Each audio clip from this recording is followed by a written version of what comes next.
6:20 in Trinidad and Tobago. Very kind of you to be with us on this Monday morning, the start of the second term of the academic year 2021-2022, and that's why we think it's appropriate to chat with the president of the Trinidad and Tobago Unified Teachers Association, Antonia Tika de Freitas, because there are a number of issues on the table. Of course, some schools are set to reopen the gates to students today, even in the midst of the pandemic, with the Omicron variant increasingly present and concerns still being expressed. Just last term, several schools were forced to resume online learning after students and teachers contracted the virus, despite COVID protocols being put in place. After much debate on the separation of vaxxed and unvaxxed pupils in the physical school setting, the Ministry of Education decided to allow both vaccinated and unvaccinated students into the classroom. Today, we'll talk to Tutor on the concerns of the organization and what they hope will be done this time around. Ms. Tika de Freitas, very good morning to you. Thanks for joining us. Good morning, Fazir. Good morning to your viewers. Thank you for having me, and New Year's blessings to everyone. All right. Well, kind greetings to you as well. Are you one of those who believe that because it's a New Year, things are going to be different?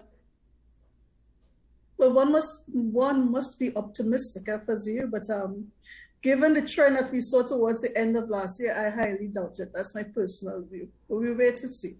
And just in relation to the mid-month deadline set by the government as far as those in the public service being vaccinated or not being able to work and being sent home without pay. What is Tutor's perspective on this?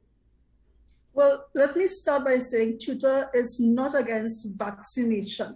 An individual must have the choice, however, to determine whether or not he or she wants to be vaccinated. So we want to get that clear. Tutor has been encouraging members to access vaccination if they so desire. Mandatory vaccination, which in this case it appears to be, is a different story. And I'll tell you why, Fazil, the union, along with JTM, we are saying it's mandatory vaccination. You are being told that unless you declare your vaccination status, you would not be able to enter the workplace and you would not be able to function. You hear the concept of furlough, etc. And there are a number of contradictions within that. First and foremost being within our industrial relations regulations and legislation, the concept of furlough does not exist. So we have specific ways by which a public sector worker can be put off the job or leave the job: resignation, retirement, and in some cases, abandonment. So are we going to address or adjust that bit of legislation? That's one. When we look at the Data Protection Act of Trinidad and Tobago, Chapter 22, you are not required to declare any medical information unless you so desire or unless the court orders. So how is it the state is determining that you want persons to declare their vaccination status? Finally, Fazir, when we go to the OSH Act, Section 13 says an employer has a responsibility to conduct risk assessments in the workplace to determine health and safety and what actions need to put in place, etc. We are not sure as Tutor that such risk assessments have been conducted in our schools or for our education institutions. By the same token, within the public sector offices, what is the information coming out of the risk assessment in those areas?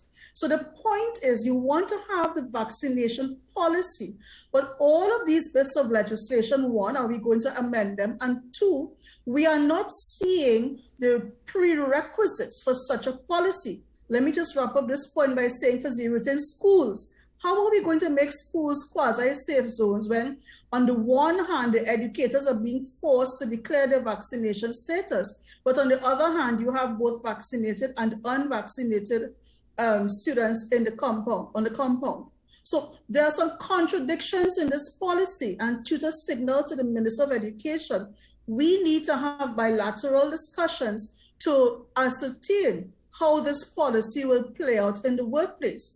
When you look at what was published by the World Health Organization as recently as December 7th, the WHO has cautioned against mandatory vaccination because it erodes public confidence and trust.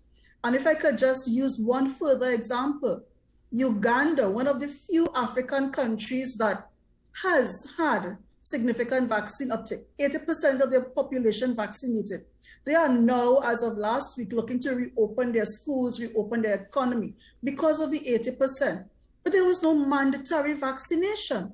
There was a vaccination drive, there were educations, reach you where you were, those kinds of programs.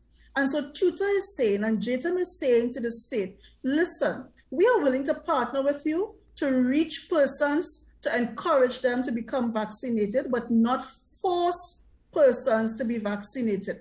That's a personal choice. So that's a concern we will have as soon as we reopen school today, actually. And we'll see if we have time at the end of our discussion just to get back to that, as to understand anything further in relation to that situation. But as you mentioned, today, the reopening of school, you can correct me if I'm wrong, but when it comes to secondary school, the lower forms 1 to 3 will still be online, but the upper forms 4 to 6 will be in-person schooling. Would TUTA have yes, any particular... that is correct, Fazil. That is correct. And would TUTA have any particular concerns in relation to how this is supposed to be rolling out? The concerns that we would have this term starting today would be some of those remaining from last term. Namely, you are having a situation where the teachers, the education professionals are expected to be out on the compound teaching forms 4, 5, and 6. If, however, some of those persons also teach forms 1, 2, and 3, it is virtually impossible for them to do synchronous delivery to the lower forms whilst they're on the compound with the upper forms. What we have suggested to the ministry is, listen, not a rotation, because the rotation is going to be an infringement on the terms and conditions, but what we have suggested is, listen, do the asynchronous delivery with forms 1 to 3 if the teacher is on the compound, and allow the teacher of forms 4, 5, and 6, if they have a lower school class, to have the necessary time off where they can teach or do synchronous delivery with the 1 to 3 on a remote basis. That has not happened. That did not happen last term in many instances, and we are already hearing for you where it may not happen again. Additionally, we're already hearing about principals who are demanding that teachers declare their vaccination status. If memory serves me correctly, when school reopened, the minister in last term, the minister declared that educators are not at this time required to declare their vaccination status, and that still holds. So that issue of declaring your vaccination status is a concern we have, because it means you are trying to implement the policy without the full discussion and with all of the prerequisites, as I mentioned before. Finally, for you know what's a major concern for us again? That issue of provision of sanitization equipment, resources, the ability to appropriately social distance, etc. We heard the minister project that forms 1 to 3 will return to school come February, please God, possibly. But with the case numbers and with the structure and physical layouts of some of our schools, we don't see that happening. The schools just don't have the space or the human resource to do that kind of social distancing. When we met with the Minister of Education on December 10th, we expressed the concern that, listen, you are doing testing, yes, for persons, but when you do the testing for suspected cases in schools, the time lapse between the test and the return of the results is significant. So in some instances, the individual who would have been tested may stay home, the individual may return to school, and that has provided challenging for us. For zero, we've lost over 20, maybe more teachers due to the pandemic alone from being in school over the last term.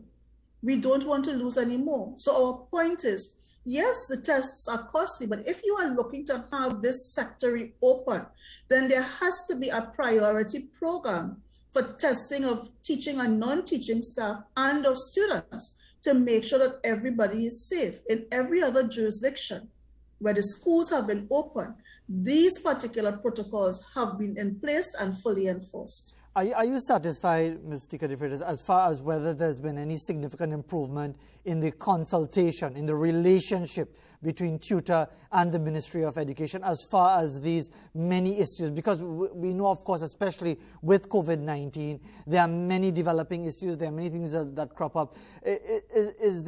Are there still issues as far as the process of consultation with the Ministry of Education? Unfortunately, Fazir, I will say yes. So you come to a meeting, you invite us to a meeting, you have a meeting, and what is your concern? That's how the meeting goes, and we share our concerns. Okay, we know that, but you don't see how the concerns are being addressed in the school environment, either in terms of physical, material, or human resources. So at the end of the day, it's just to sit across the table or sit in a Zoom meeting and speak. There is no positive outcome or change in the circumstance after such meetings. And when you come on the public and you say, well, we met with tutor or we met with stakeholders on dates A, B, C, D, E so many times, that does not signal how the discussion went, what the recommendations were. That does not signal what the common ground was. And so, yes, there is still a problem with the approach to dealing with the recognized majority union. But we are hoping, as we said at the start, optimistic that 2022 would bring a different approach. I must say, Fazir, however, it appears that across the board, throughout the state, it is difficult for unions to see that confidence or to have that confidence in state enterprises, especially in those employers, because that level of consultation is not taking place. I mentioned last time, if you recall, in a meeting, tutor will be told what it needs to be told. And that apparently still is the approach, unfortunately. And we have offered, let us be part of the working group. Let us come together and assess the situation. We have made recommendations. We have not seen any kind of move towards that kind of collaboration.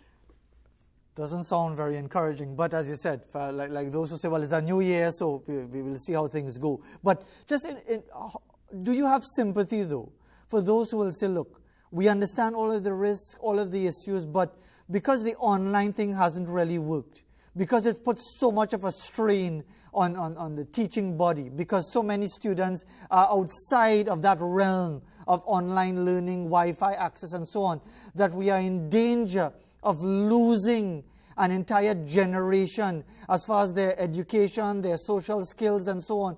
So even if it might not be 100% or even 75%, wouldn't it be better to have them back in the school environment? Fazir, tutor understands, just like all education unions around the world, that students need to be back in school. That's the principle promoted by Education International, by UNICEF, etc. However, when you look at their recommendations for return to school, it also includes various safety measures, which we are not seeing consistently implemented. Public comments on social media, for example, members of the public talk about, okay, we are concerned about our children's education, but that can't bring back my child if anything happens to my child when they go to school and they get the virus in school and they end up in hospital, God forbid. So you want the public to be confident that when we are returning to school, the children will be safe. And unfortunately, pre-existing infrastructure issues, lack of funding, lack of appropriate resources, as I said earlier, those are mitigating factors in building that confidence. Tutor has said to the Ministry of Education, let us look at the way, let us partner and form a committee. We started the discussion. Let us form a committee on how we can utilize the CARICOM program for recovery in schools. To date, we have not had any significant discussion or input from the Ministry of Education in that particular process. So, Fazir, it's not just about making sure it's ideal, as you are suggesting, but we have to make sure the children are safe. When these children leave school, some of them take public transport, they're going home to relatives. We know that they can be carriers, and that's what we want to prevent. I hear you on. Sorry to interrupt you, but I fully understand that perspective. But before time runs out on us, the issue of CXC examinations, because I understand that the CXC examinations are starting around this time for the January cycle. Any areas of concern as far as the supervision or what's going to happen in relation to those exams from tutors' point of view, quickly? Well, for the January cycle, these are mostly private candidates, not coming through schools. And so CXC would make provisions to secure persons to supervise and administer those examinations. Our concerns will be going towards the May-June examinations, where our students at this time of 5 and 6 will have to be preparing their labs, their SBAs, their CBQs, etc. And we are looking again at the type of engagement, the quality of engagement that will occur when they get into the physical space. Because the reality is, out of last term, and teachers expect it to continue, for zero, not all students who should have been in school last term were in school. That's out of forms 4, 5, and 6. So that would indeed jeopardize our ability to appropriately and properly prepare our students for CXC's exams in May, June. Again, it has to do with public confidence, and we are willing to discuss that and find ways to resolve it. And if I could ask you, I mean, we've been grappling with this since March of 2020. Here we are in January of 2022. How would you rate us as far as a state of readiness to return to the school environment fully? Would you say what, 60%, 55%, 80%, as far as what would have been done? I know I'm kind of putting you on the spot, but that is my job. How would you rate us as far as our state of readiness? Well, if I were to utilize very quickly, if I were to use the framework developed by Education International and developed by UNICEF for return to school, with all of the mechanisms that are required for safe return to school, we are very low on the totem pole in that regard. Let me just put it like that. Because the instruments I described, for example, are very, very precise. And when we as an organization have our members go through some of those criteria, they either have not been fulfilled or partially fulfilled. So we are very low on the totem pole in terms of readiness, even by comparison with some of our Caribbean neighbors. Antonia Tika de Freitas, thank you very much indeed for taking the time and being so forthright with your many different perspectives in relation to the many challenges we face in the area of education in Trinidad and Tobago. Thank you very much once again. Thank you for having me, Fazir. Blessings, everyone, and please be safe today. Indeed, absolutely. And just in being mindful of that concern about safety, let's remind you of the COVID-19 protocols as we head to the break at 6:38. Wear a mask over the nose and mouth when you go out in public. Keep your distance from others. Stay home if you're ill. Wash your hands often with soap and water or use an alcohol-based hand sanitizer.